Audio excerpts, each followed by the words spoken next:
Assalamualaikum warahmatullahi wabarakatuh. Alhamdulillah. Alhamdulillahirabbil alamin. Wa bihi nasta'in ala umuri dunya waddin. Allahumma shalli ala sayyidina Muhammad wa ala ali sayyidina Muhammad at-tayyibin wat-tahirin. Allahumma bihaqqi sayyidina Muhammad wa ala ali sayyidina Muhammad warzuqna wa walidaina wa azwajina wa zuriyatina wa auladina wa ba'dina hubban ala sayyidina Muhammadin sallallahu alaihi wasallam wa hsyurna ma'a jumrati man ahabba sayyidina Muhammadin ma'a Muhammadin hatta yaumil qiyamah. Qala Allah ta'ala fi kitabihil karim, a'udzu billahi minasyaitonir rajim. Bismillahirrahmanirrahim. Yarfa'illahu alladhina amanu minkum walladzina utul ilma darajat. Shadaqallahul azim. Sahabat-sahabat Qatrun Nada dimanapun Anda berada, dalam Islam kita mengenal konsep keseimbangan atau biasa disebut tawassut. Artinya setiap hal atau setiap apapun yang kita lakukan itu harus seimbang.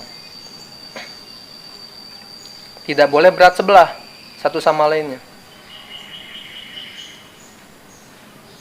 Allah Subhanahu wa taala sendiri berfirman dalam Al-Qur'an, yarfa'illahu alladhina amanu minkum walladzina utul ilma darajat.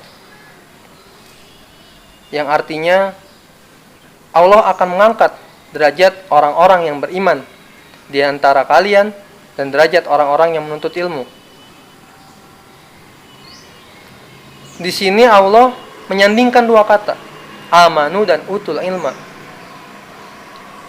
Artinya apa? Orang beriman tanpa ilmu tidak bisa, dan orang berilmu tanpa iman tidak bisa. Ilmu dan iman adalah dua hal yang saling berkesinambungan, saling memiliki keterkaitan satu sama lain. Ada beberapa contoh yang konkret untuk kita, di mana pentingnya keterkaitan antara ilmu dan iman. Tepat pada bulan ini, bulan Ramadan, pada masa kekhalifahan Al-Imam Ali bin Abi Thalib. Saat itu contoh dari orang yang tidak berilmu, tapi dia memiliki iman yang sangat tinggi, memiliki semangat beragama yang tinggi. Tapi tidak dibarengi, tidak disandingkan, tidak dilengkapi dengan ilmu imannya tersebut. Atas dasar iman, atas dasar Islam, menurutnya dia membunuh, dia menikam, dia menusuk salah satu orang yang paling dicintai oleh Rasulullah sallallahu alaihi wasallam, yaitu Al-Imam Ali bin Abi Thalib. Dia berkelakar, la hukma illallah. Tidak ada hukum selain hukum Allah. Karena saat itu terjadi konflik di zaman Sayyidina Ali bin Abi Thalib.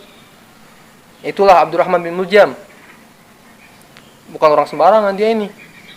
Dia ini qaimul lail, shaimun nahar, hafizul Quran. Orang yang hafal Quran, dia setiap malam qiyamul lail, tahajud, dan melaksanakan ibadah sunnah. Dan pada siang hari dia berpuasa. Tapi semua ibadahnya itu bi ghairi ilmin, sehingga dengan gelap mata dia membunuh babul ilmi Al-Imam Ali. Padahal Rasul sendiri yang menyampaikan bahwa Al-Imam Ali adalah salah satu dari 10 orang yang dijamin masuk surga oleh Allah Subhanahu wa taala.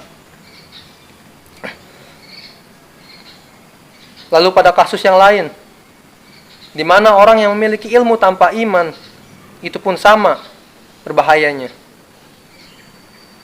Di masa lalu, saat masa penjajahan, masa kolonialisme, ada satu orang sosok orientalis yang diutus oleh para penjajah untuk menghancurkan agama di bumi Nusantara ini. Dia adalah Snok Hurgonj, seorang orientalis, seorang misionaris. Misinya adalah untuk mengobrak-abrik agama Islam. Dengan cara apa? Dia pergi belajar ke Makkah, menghafalkan Al-Quran, menghafalkan ribuan hadis, membaca kitab-kitab tentang ilmu-ilmu agama Islam, sampai-sampai dia mengganti namanya menjadi Abdul Ghaffar. Ilmunya Masya Allah luar biasa. Mungkin kita tidak ada secuil dari ilmu-ilmu tersebut, tapi tanpa iman di hatinya, ilmu tersebut justru menjadi sebuah malapetaka, di mana banyak saat itu tokoh-tokoh agama di bumi Nusantara yang terpukau akan sosok yang penuh ilmu seperti Senok Hurgonja atau disebut Syekh Abdul Ghaffar, nama samarannya, itu menipu daya para ulama kita, menimbulkan perselisihan dengan pendapat-pendapatnya. Orang yang beriman tanpa berilmu itu akan melahirkan degradasi pemikiran yang luar biasa. Sementara orang yang berilmu tanpa beriman akan melahirkan degradasi moral. Iman tanpa ilmu itu melahirkan pemikiran-pemikiran yang radikal, yang jumud. Sementara ilmu yang tanpa iman akan melahirkan pemikiran-pemikiran yang liberal, sekuler. Maka dari itu sangat penting untuk kita melengkapi keduanya. Iman sendiri tidak akan lengkap kalau kita tidak mempelajari apa itu Islam, iman, dan ihsan. Dalam sebuah hadis diriwayatkan saat itu Rasul sedang berkumpul bersama para sahabatnya. Lalu datanglah seorang laki-laki dengan pakaian yang putih bersih, wajah yang berseri. Para sahabat tidak mengenal laki-laki ini. Dia datang, lalu dia duduk di hadapan Rasul hingga lututnya mengenai lutut Rasul dan meletakkan tangannya di atas paha Rasul. Dia bertanya, "Ya Rasulullah, beritahu aku tentang apa itu Islam?" Rasul menjawab, "Islam itu adalah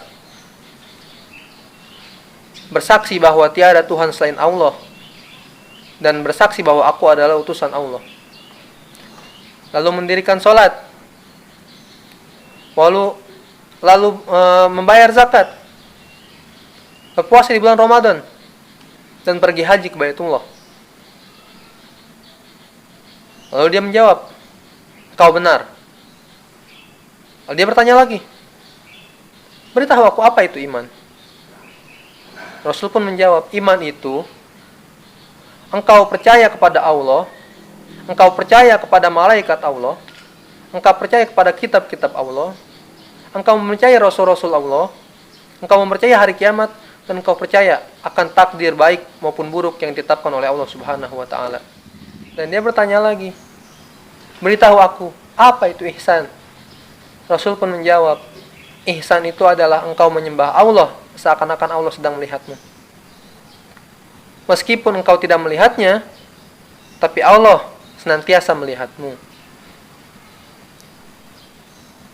Jadi iman seseorang tidak akan lengkap tanpa dia mengetahui apa itu Islam, apa itu iman dan ihsan sebagai penyempurna ibadahnya. Sedangkan untuk ilmunya, seseorang itu harus memiliki ilmu dunia maupun akhirat. Untuk apa? Ilmu akhirat sebagai bekal untuknya. Ilmu dunia adalah bekal untuknya di dunia.